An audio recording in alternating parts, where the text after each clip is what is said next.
BDR হত্যাকাণ্ডের বিস্ফোরক মামলায় জামিনে মুক্তি পাচ্ছেন ১৬৮ জন বন্দী। গাজীপুরের কাশিমপুর কারাগারের সামনে থেকে এই বিষয়ে বিস্তারিত জানাতে সরাসরি যুক্ত হচ্ছেন সহকর্মী ইকবাল অনিক। অনিক, আপনি তো সকাল থেকেই জানাচ্ছিলেন স্বজনরা সেখানে তাদের আনন্দাশ্রুর মাধ্যমে তাদের স্বজনদের বরণ করে নিচ্ছিলেন। এখন কি পরিস্থিতি, কি দেখছেন জানাবেন?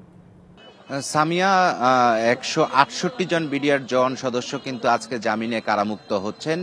যেহেতু আজ গত রোববার কিন্তু ১৭৮ জনের জামিন হয়েছে, তবে কাগজ যে জটিলতার কারণে ১০ জন মুক্তি পাচ্ছেন না। তবে কাশিমপুর কেন্দ্রীয় কারাগারের সামনে সকাল থেকে কিন্তু আবেগ এবং উৎসব মুখর পরিবেশে পরিণত হয়েছে। এই কাশিমপুর কেন্দ্রীয় কারাগারের সামনে সকাল থেকে কাজ করেছেন আমাদের আরেক সহকর্মী মাহমুদা।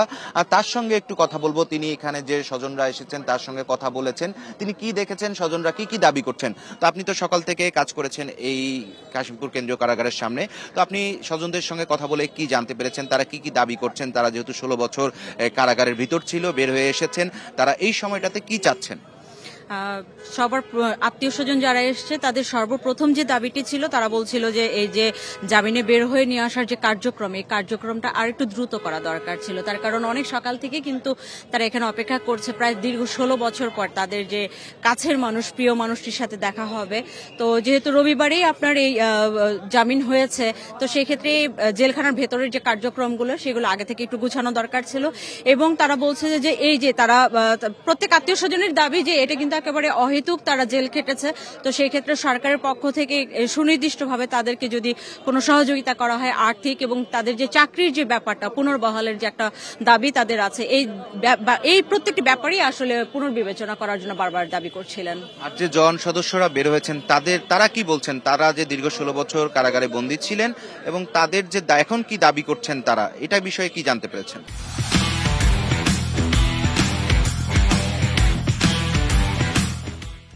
আসলে যারা বের হচ্ছে তারা সর্বপ্রথমেই যে কথাটি বলছে সেটি হলো তারা রাজনৈতিক বলির শিকার হয়েছে।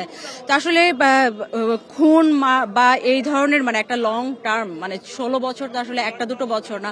প্রিয় মানুষদের কাছ থেকে সরে থাকা, আর্থিক দিক থেকে তারা বিপর্যস্ত হওয়া, সামাজিক দিক থেকে সবকিছু মিলিয়ে আসলে সবার তারা বের হয়ে আসা, যারা চলে আসছে, যারা বিডিআর আছে, তাদের কথা হলো যে এই আইনি যে প্রক্রিয়াগুলো এবং ব্যবস্থাগুলো, এগুলো আসলে আরেকটু দেখা দরকার।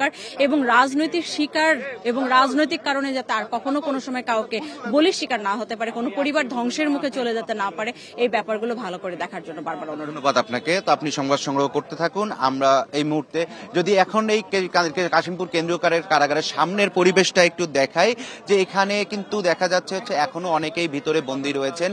তারা কিন্তু কিছুক্ষণের মধ্যেই হয়তো বা বের হবেন। আরও যে ১০ জন এখনো বাকি রয়েছেন, যাদের কাগজ জটিলতা রয়েছে, তাদের পরিবার পরিজনও কিন্তু এই কাশিমপুর কেন্দ্রীয় কারাগারের সামনে এসেছেন।